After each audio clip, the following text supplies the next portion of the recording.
Right ఇక phone tapping వ్యవహారంలో ప్రణీత్ రావుని అదుపులోకి తీసుకున్న పోలీసులు విచారణ చేపట్టారు. అయితే మాజీ చీఫ్ ప్రభాకర్ రావు అనుమతులతోనే ఆయన ఈ ఫోన్ ట్యాపింగ్ కి పాల్పడినట్లు కూడా వెల్లడించాడు. అయితే విచారణలో దీనికి సంబంధించి ఇప్పటికే ప్రభాకర్ రావు కూడా అమెరికాకు వెళ్లిపోయినట్లు కూడా తెలుస్తోంది.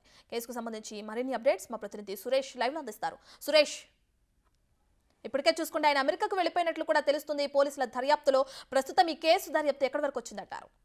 అప్పటి ఇంటెలిజెన్స్ చీఫ్ గా పనిచేసినటువంటి ప్రభాకర్ రావు ఆదేశాల మేరకే ఫోన్ ట్యాపింగ్ వ్యవహారం నడిపించినట్టు ప్రణీత్ రావు పోలీసు విచారణలో వెల్లడించడం జరిగింది. ఆయన స్టేట్మెంట్ ను కూడా రికార్డ్ చేశారు. అయితే ప్రణీత్ రావు అరెస్ట్ తర్వాత ప్రభాకర్ రావు ఏదైతే కాంగ్రెస్ ప్రభుత్వం ఏర్పడిన తర్వాత ఆయన ఓఎస్డీగా ఇంటెలిజెన్స్ గా పనిచేశాడు, దానికి చీఫ్ గా. అప్పుడు రిజైన్ చేసి అజ్ఞాతంలోకి వెళ్ళాడు. అయితే ప్రణీత్ రావుకు సంబంధించి అరెస్ట్ తర్వాత అప్పటి నుంచి కూడా ఎక్కడా కూడా కనిపించకుండా తన సెల్ ఫోన్స్ అన్ని కూడా స్విచ్ ఆఫ్ చేసి ఉండడం, విహారయాత్రకు అని చెప్పేసి ఇతర రాష్ట్రాలకు వెళ్ళి అక్కడి నుంచి అమెరికాకి వెళ్ళిపోయినట్టు పోలీసులు అనుమానిస్తున్నారు. ఎందుకంటే ప్రణీత్ రావు స్టేట్మెంట్ ఆధారంగా ప్రభాకర్ రావు పేరు బయటికి వచ్చే అవకాశం ఉంది. తర్వాత అరెస్ట్ తనదే జరగవచ్చని చెప్పేసి సమాచారంతోనే అతను అమెరికాకు పారిపోయినట్టు పోలీసు వర్గాలు అనుమానిస్తున్నాయి. అప్పుడు ఏదైతే ఎలక్షన్లకి నోటిఫికేషన్ విడుదల ముందు కావచ్చు, అదేవిధంగా 2 సంవత్సరాల నుంచి కూడా కేసీఆర్ ప్రభుత్వానికి వ్యతిరేకంగా తెలంగాణలో ఓటర్ నాడి ఉందని చెప్పేసి సర్వేలు ఎప్పుడైతే వెలువడ్డాయో అప్పటి నుంచి ఒక పథకం ప్రకారం ప్రతిపక్ష నాయకులకు సంబంధించి కదలికలు, వాళ్ళు ఎవరెవరిని కలుస్తున్నారు, ఎక్కడెక్కడికి వెళ్తున్నారు అనే దానిపైనే ప్రణీత్ రావు బృందాన్ని ఏర్పాటు చేసి అప్పటి వరకు ఉన్న మందితో పాటు కాకుండా మరికొంతమందిని ప్రణీత్ రావుకు యాడ్ చేసి స్పెషల్ టీం ఏర్పాటు చేసి ప్రభాకర్ రావు ఆధ్వర్యంలోనే ఫోన్ ట్యాపింగ్ వ్యవహారం అంతా కూడా నడిపించినట్టు తెలుస్తుంది. అయితే ఇంటెలిజెన్స్ వ్యవస్థకి ఇతర దేశాల నుంచి టెక్నాలజీ కొనుక్కునే వెసులుబాటు ఉంటుంది. ఎందుకంటే దేశ భద్రత, రాష్ట్ర భద్రతకు సంబంధించిన విషయంలో టెలిఫోన్ ట్యాపింగ్ కావచ్చు, ఇతర హ్యాకింగ్ వ్యవస్థ కావచ్చు, సమాచారం సేకరణ కోసం కొత్త టెక్నాలజీని తీసుకునే వెసులుబాటు ప్రభుత్వానికి ఉంటుంది.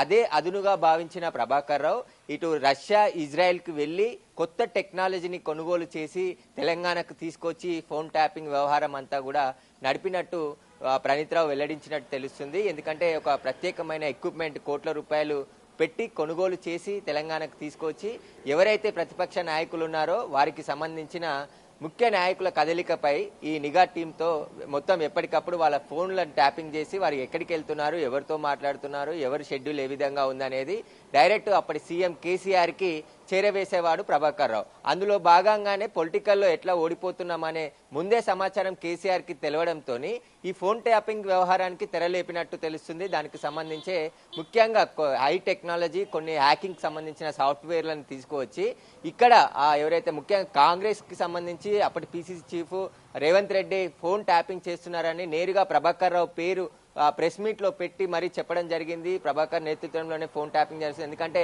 తాము ఎక్కడికి వెళ్ళినా మరుసటి రోజే దానికి సంబంధించిన పూర్తి విషయాలన్నీ కూడా పోలీసులకు తెలుస్తున్నాయి అని చెప్పేసి కూడా వాళ్ళు అనుమానాలు వ్యక్తం చేశారు. వాళ్ళ కదలికలు ఎవరైతే వాటికి సంబంధించిన ఆఫీసర్స్ కానీ, వ్యాపారవేత్తలు కానీ, ఇతర రాజకీయ నాయకులు కానీ వారితో మాట్లాడిన సమయంలో వెంటనే వాళ్ళకి ఫోన్లు చేసి బెదిరింపులకు దిగడంతో ఫోన్ ట్యాపింగ్ అవుతున్నాయని చెప్పేసి కూడా అనుమానం వ్యక్తం చేసి ఫోన్ నెంబర్స్ మార్చి వాడుతుండడంతో ఆ నెంబర్స్ ను కూడా మార్చి కనుక్కోనాలంటే ఒక టెక్నాలజీని కనిపెట్టి ఆ టెక్నాలజీలో దాదాపు వాళ్ళ ఇంటి సరౌండింగ్ లో ఒక 400 మీటర్ల వరకు కూడా ఏ ఫోన్ ఆపరేటింగ్ అయినా కూడా వాళ్ళకి వచ్చే విధంగా ఈ టెక్నాలజీని వాడినట్టు ఎస్ఐబిలో ఈ ప్రభాకర్ రావు ఆధ్వర్యంలో వాడినట్టు పోలీసులు గుర్తించారు.